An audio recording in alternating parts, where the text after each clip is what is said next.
बदलते मौसम के साथ ही होने लगती है खांसी। इस वीडियो में हम आपको बताने वाले हैं कि कैसे पुरानी से पुरानी खांसी को बहुत ही आसान तरीके से कुछ ही मिनटों ठीक किया जा सकता है। ये वीडियो आपके लिए बहुत ही खास है।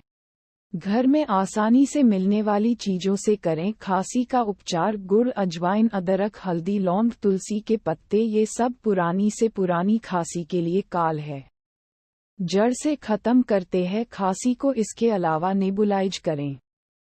गर्म कपड़े पहने, ठंड से बचें।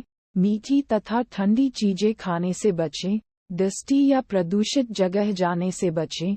गर्म पानी में पैर डालकर बैठने से खांसी में मिलता है आराम।